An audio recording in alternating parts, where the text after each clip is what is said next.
नमस्कार दोस्तों, इस यूट्यूब चैनल में आपका स्वागत है। हम लोग आज आरआरबी, एनटीपीसी, ग्रुप डी और अन्य एग्जाम से संबंधित 25 प्रश्न के जो सेट को देखेंगे,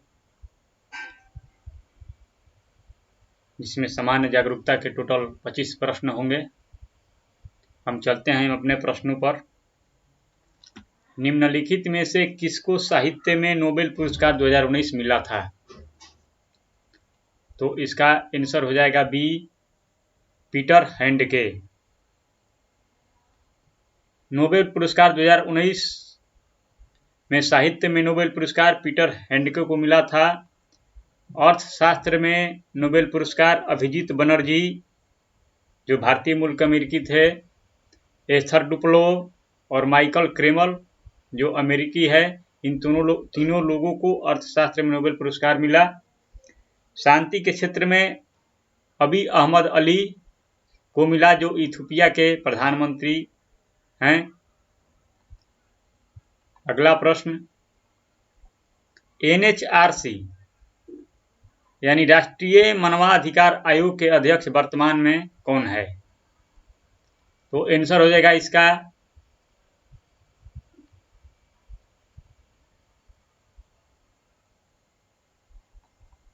ए, यहाँ पर ए होना चाहिए, सॉरी, एचएल दत्तू। राष्ट्रीय मानवाधिकार आयोग एक स्वतंत्र वैधानिक संस्था है जिसकी स्थापना मानवाधिकार संरक्षण अधिनियम 1993 के प्रावधानों के तहत 12 अक्टूबर 1993 को की गई थी। प्रदीप कुमार जोशी जो हैं अध्यक्ष संघ लोक सेवा आयोग यूपीएससी के अध्यक्ष हैं। विनीत जोशी जो हैं महानिदेशक राष्ट्रीय परीक्षण एजेंसी एनटीए के महानिदेशक हैं। ब्रजराज शर्मा जो हैं अध्यक्ष कर्मचारी चयन आयोग एसएससी का अध्यक्ष हैं। अगला, किस देश के राष्ट्रपति के निवास स्थान को शीतल निवास कहा जाता है? ऑप्शन में है श्रीलंका, नेपाल, दक्षिण अफ्रीका, भारत। आंसर हो जाएगा बी, नेपाल। नेपाल के राष्ट्रपति के भवन को शीतल निवास कहा जाता है। भारत के राष्ट्रपति के भवन को राष्ट्रपति भवन कहा जाता है। दक्षिण अफ्रीका के राष्ट्रपति भवन को यूनियन बिल्डिंग कहा जाता है। मेक्सिको के राष्ट्रपति भवन को लॉस पिनोस कहा जाता है और इटली के राष्ट्रपति भवन को क्विरिनल पैलेस कहा जाता है। हम लोग एक प्रश्न के अंतर्गत 4 और प्रश्नों के उत्तर जान लेंगे। इसमें हम खासियत यही है, आटाकामा रेगिस्तान कहाँ पाया जाता है? आंसर हो जाएगा बी, उत्तरी चिली, जो दक्षिण अमेरिका में है। मरुस्थल और उसकी स्थिति है तकला मकान, जो मरुस्थल है ये चीन में है। आटाकामा जो है उत्तरी चिली में है।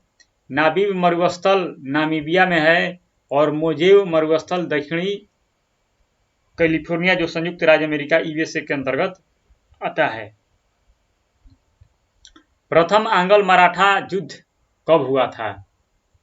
आंसर हो जाएगा ए, 1775 से 1782। युद्ध का नाम और वर्ष, प्रथम आंग्ल मराठा युद्ध 1775 से 1782 के बीच हुआ था, अंग्रेजों और मराठों के बीच।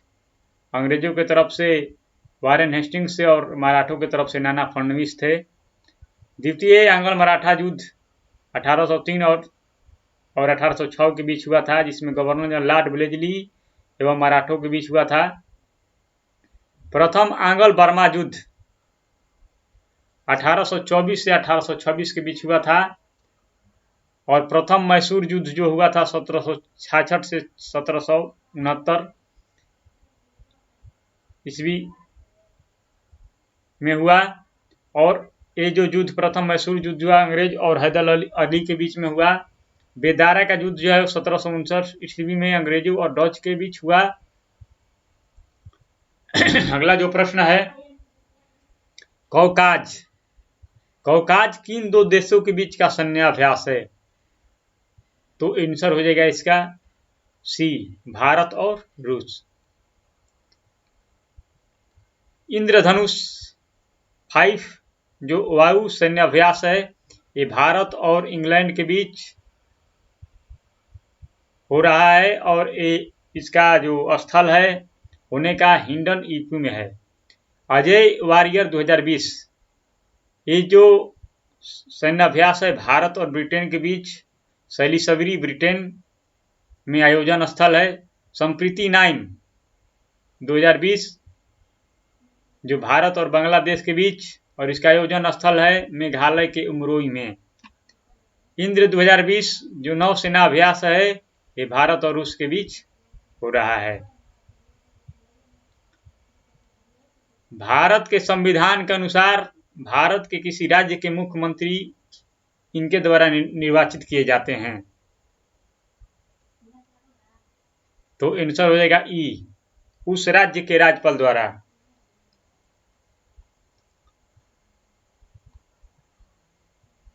विधानसभा के सदस्यों का निर्वाचन जनता द्वारा प्रत्यक्ष निर्वाचन से होता है। राज्यसभा सदस्यों का निर्वाचन राज्य विधानसभा के सदस्यों द्वारा मतदान से होता है। और राष्ट्रपति के निर्वाचक मंडल में राज्यसभा, लोकसभा और राज्य विधानसभा के निर्वाचित सदस्य शामिल होते हैं। उपराष्ट्रपति के निर्वाचक मंडल में केवल संसद के दोनों सदनों के निर्वाचित सदस्य शामिल होते हैं। याद रखेंगे, हमने जो पेपर बनाया है हूबहू जो पिछले पैटर्न जो सीबीटी हुई थी एकदम उसी पर बेस्ड है। अगला प्रश्न को पढ़ेंगे। इंदिरा पॉइंट और इंडोनेशिया को कौन सा चैनल पृथक यानी अलग करता है? आंसर हो जाएगा D, great channel. Indira point और इंडोनेशिया को ग्रेट चैनल अलग करता है। इन सभी को भी जान लेंगे। 8 डिग्री चैनल जो है मालदीव और मिनिकॉय को अलग करता है। 9 डिग्री जो चैनल है मिनिकॉय एवं लक्षद्वीप को अलग करता है। 10 डिग्री जो चैनल है लघु अंडमान और कार निकोबार को अलग करता है। 11 डिग्री जो चैनल है अमीनी द्वीप और कानानोरे द्वीप को अलग करता है। अगला जो प्रश्न है, निम्न में से कौन सा उपग्रह भारत का पहला मौसम उपग्रह है जिसे भेजा गया था? आंसर हो जाएगा बी, मेटसैट, जिसे कल्पना 1 के नाम से भी जानते हैं। भारत के पहले मौसम उपग्रह मेटसैट का 12 सितंबर 2002 को PSLV C4 द्वारा श्रीहरिकोटा से प्रक्षेपण किया गया था। चंद्रयान 1 भारत का पहला चंद्र मिशन 22 अक्टूबर 2008 को सतीश धवन अंतरिक्ष केंद्र श्रीहरिकोटा से PSLV C11 से प्रक्षेपण किया गया था।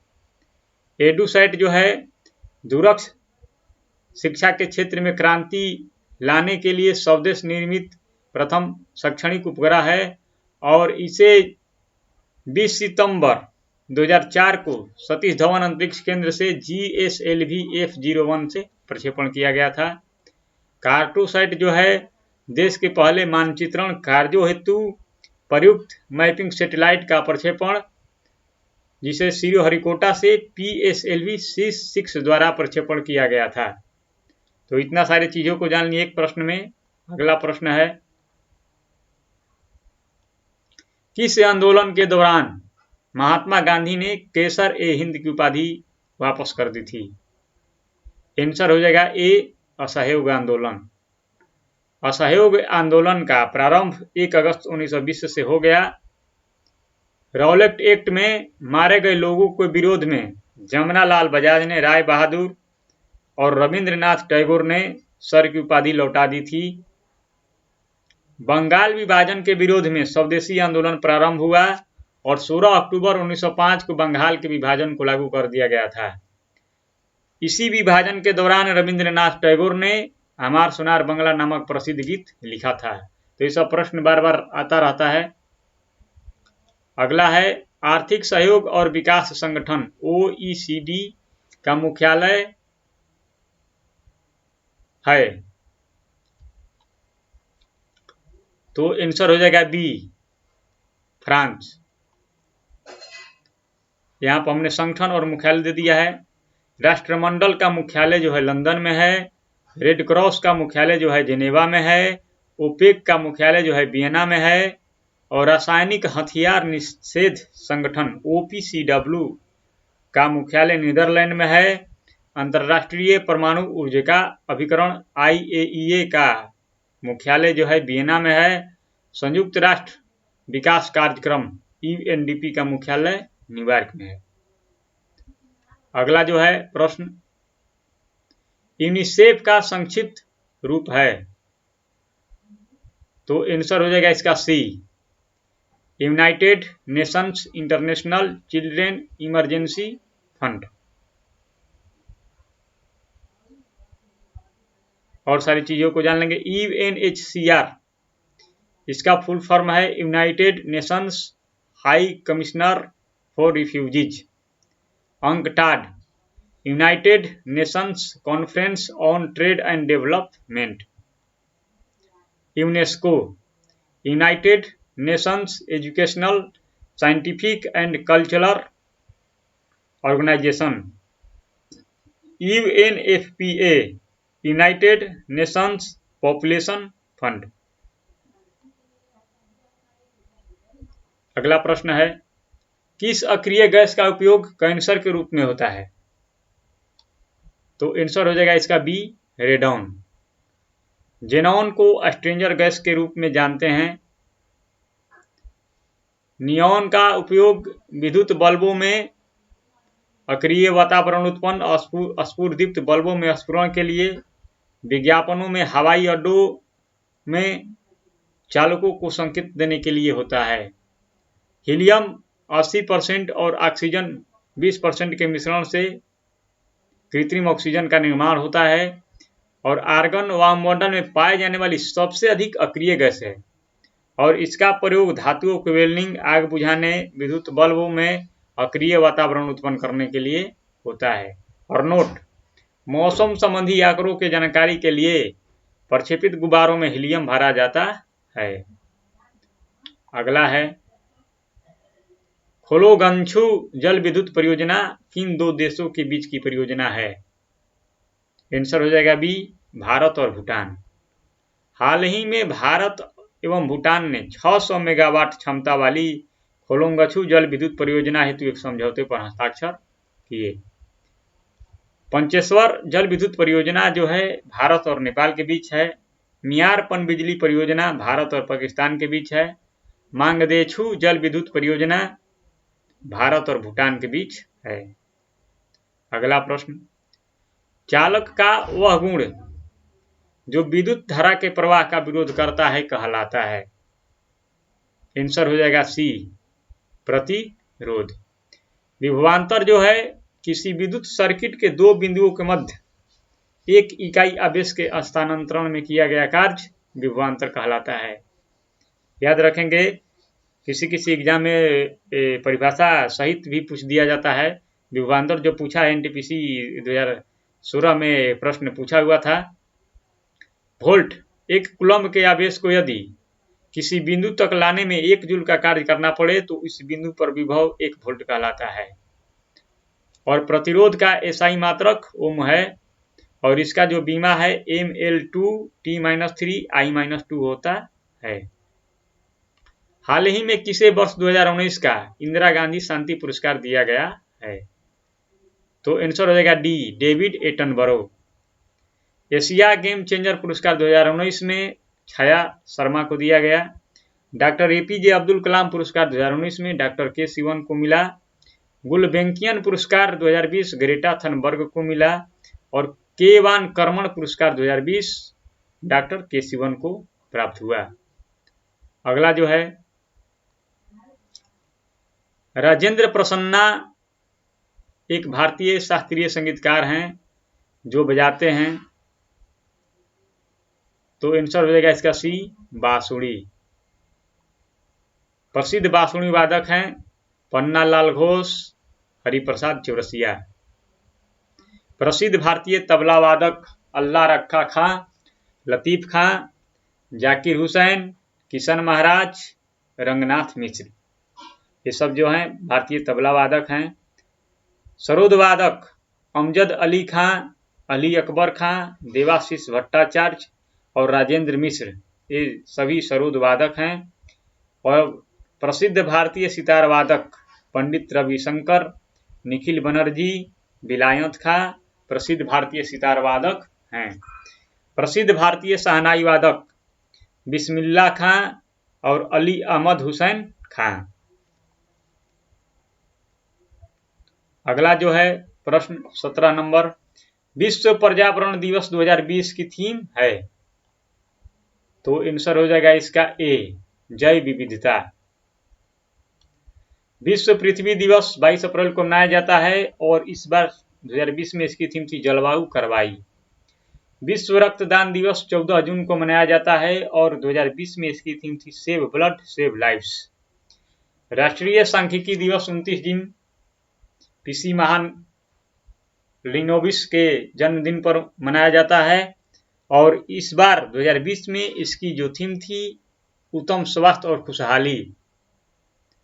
अंतर्राष्ट्रीय योग दिवस 21 जून को मनाया जाता है और इस बार 2020 में इसकी थीम थी स्वास्थ्य के योग, हर परिवार में के घर में योग। अगला जो है, निम्नलिखित में से किस संधि के परिणाम स्वरूप द्वितीय एंग्लो मैसूर युद्ध समाप्त हुआ। तो आंसर हो जाएगा इसका बी, मैंगलोर की संधि।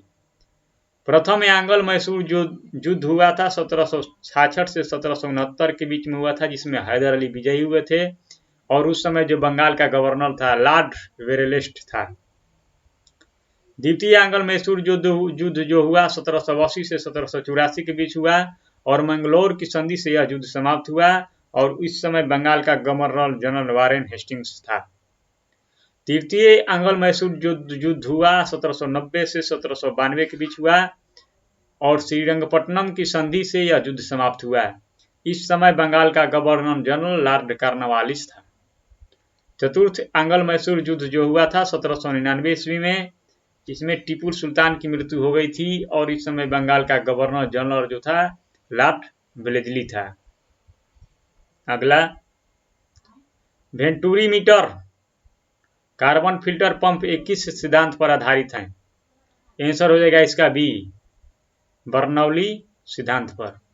बर्नौली सिद्धांत पर और सारी भी चीजें आधारित हैं, हमने जिक्र कर दिया है, लिख भी दिया है। बुनसन बर्नर पंप, मैग्नस प्रभाव, वाउवान की गति, ये सभी बर्नौली सिद्धांत पर आधारित हैं। पतली जो सुई पृष्ठ तनाव के कारण ही पानी पर तैरती है कि सिकत्व के उदाहरण, ब्लॉटिंग पेपर को स्याही का शीघ्र सूखना, लालटेन या लैंप की बत्ती में तेल का ऊपर चढ़ना, पेड़ पौधों की शाखा, तना एवं पत्तियों में जल एवं आवश्यक लवण का पहुंचना जो है कृषिकत्व का उदाहरण है।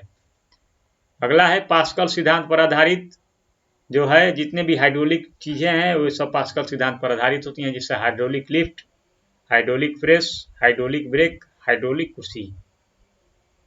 मानव शरीर में पाचन का अधिकांश भाग किस अंग में संपन्न होता है। तो आंसर हो जाएगा इसका सी, छोटी आंत। छोटी आंत जो है पक्वाशय के बाद भोजन छोटी आंत में जाता है, यानी इलियम, जो लगभग 22 फीट लंबी नली होती है और छोटी आंत की दीवारों से आंतरीय रस निकलता है जो क्षारीय प्रवृत्ति का होता है। छोटी आंत के 3 भाग होते हैं, ग्रहणी, अग्र, क्षुद्रांत, क्षुद्रांत। क्षुद्रांत में ही भोजन का पूर्ण पाचन होता है। अब अगला टर्न है आमाशय। यह एक थैलीनुमा रचना है जिसकी दीवारों पर गैस्ट्रिक ग्रंथियां होती हैं जो गैस्ट्रिक अम्ल का उत्पादन करती हैं। और आमाशय की प्रकृति जो होती है वो अम्लीय होती है और आमाशय से निकलने वाले जठर रस में पेप्सिन एवं रेनिन एंजाइम होते हैं। तो याद रखेंगे कि आमाशय से निकलने वाले जठर रस की प्रकृति क्या होती है, अम्लीय होती है। बड़ी आंत, छोटी आंत के बाद भोजन का पचे हुए अपशिष्ट पदार्थ बड़ी आंत में आते हैं जहां जल का अवशोषण होता है और यहाँ पर मेन चीज है कि यहाँ पाचन की क्रिया संपन्न नहीं होता है।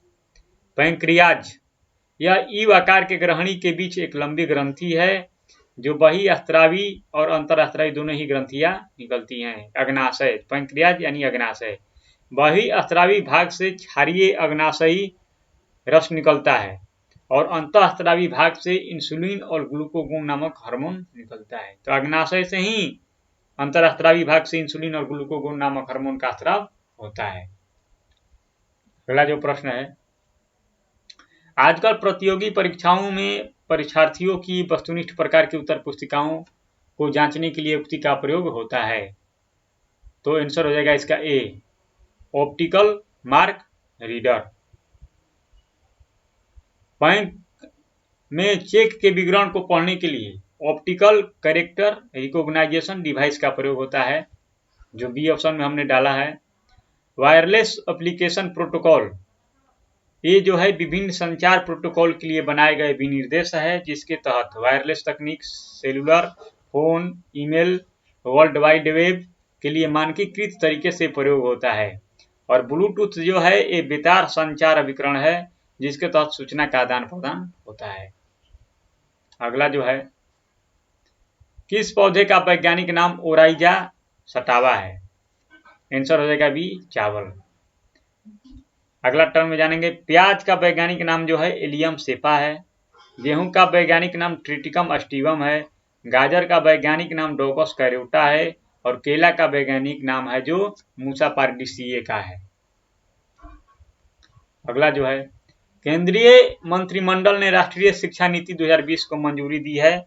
यह पुरानी राष्ट्रीय शिक्षा नीति का स्थान लेगी। तो आंसर हो जाएगा इसका सी, 1986। जो पुरानी राष्ट्रीय शिक्षा नीति दी थी 1986 से हम लोग का पैटर्न चला आ रहा था, लेकिन अब पैटर्न चेंज हो गया। राष्ट्रीय शिक्षा नीति अंतिम प्रारूप तैयार करने वाले इसरो के पूर्व अध्यक्ष डॉक्टर के कस्तूरी रंगन की अध्यक्षता में एक समिति गठित हुई थी। तो राष्ट्रीय शिक्षा नीति के समिति के अध्यक्ष कौन थे? डॉक्टर के कस्तूरी रंगन। मानव संसाधन विकास मंत्रालय का नाम बदलकर शिक्षा मंत्रालय कर दिया गया है। अगला जो है, वन अरेंज्ड मर्डर के लेखक कौन है? तो आंसर हो जाएगा ए, चेतन भगत।